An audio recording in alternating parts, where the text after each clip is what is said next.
I'm going to take a deep breath just to ground back in. Get ready for this tarot reading. I've already pulled the cards. I've written about these on my website, by the way. So if you go check things out there, you'll find what I wrote about the cards. But what I say about the cards can be a little bit different. And I want to drop into sharing these cards and their messages now.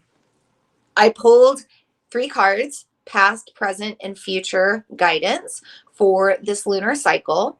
Our past card is the Two of Pentacles. And this is a card that represents prosperous relationships or successful business ventures and partnerships, a coming together of energy, uh, very fused with the masculine and feminine coming together as well. Notice the orange and the yellow, that is sacral and solar plexus coming together with their energy. It's very feminine, masculine, merging to conceive and bring in the pentacles or the dreams coming true. We have been encouraged to maybe do things a little bit more on our own. Virgo season encourages us to be more independent and sovereign. Not to say that we don't need to seek out people to help us, but once we get the gist of it, or once we get the guidance and direction we need to be able to go out on our own.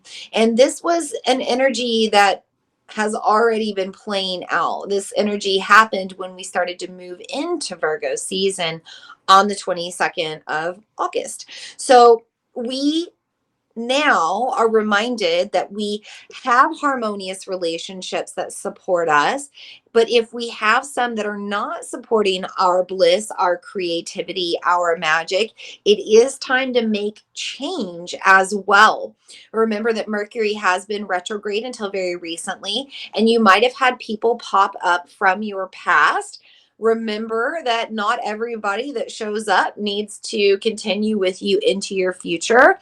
And some relationships might need to stick around, but you might need to, rebraid the bond between the two of you. So use this lunar cycle, especially with Venus and Libra, to really focus on your relationships, your energetic exchanges. Make sure everything is fair and just, and seek out those that help you expand towards your bliss and your abundance.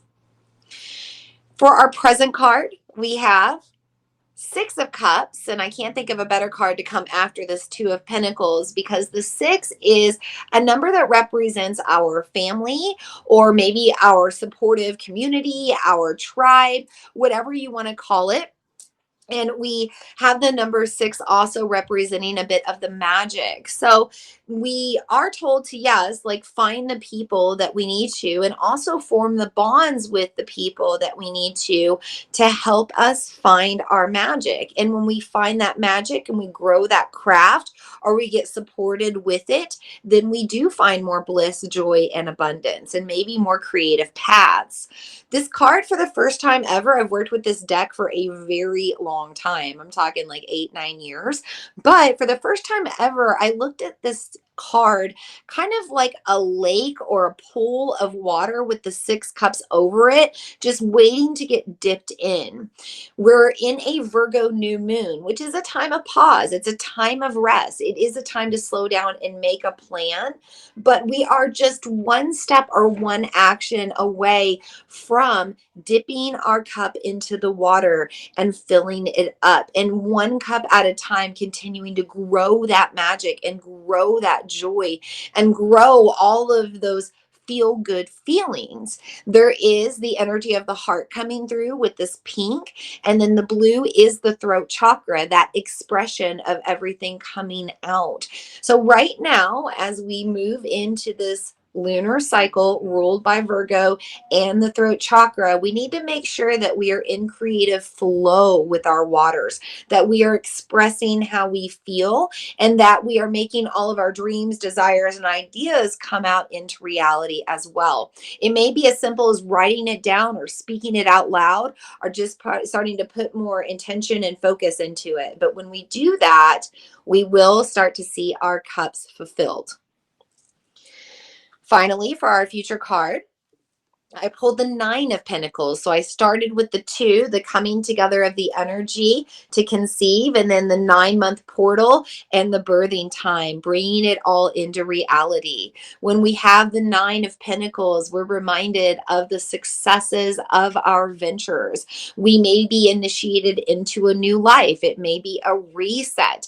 Again, it's also a card that reminds us to be careful what we wish for or what we work towards, because it may not be always quite what it seemed in our mind.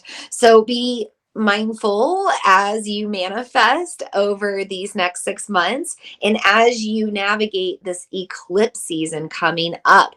There's going to be a lot of different portals and opportunities for you to create abundance, and you'll likely be supported wherever you go if you believe that you will be. But there will be some opportunities or paths that are more ideal than others.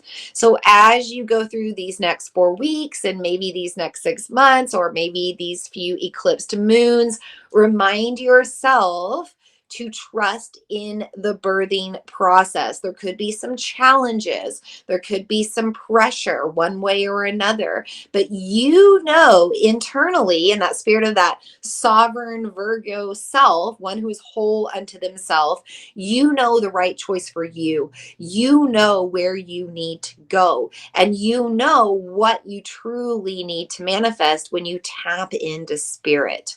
So trust this process as we go into the 9th month and the future, the rest of Virgo season, and get ready for all of the excitement that's coming your way ahead.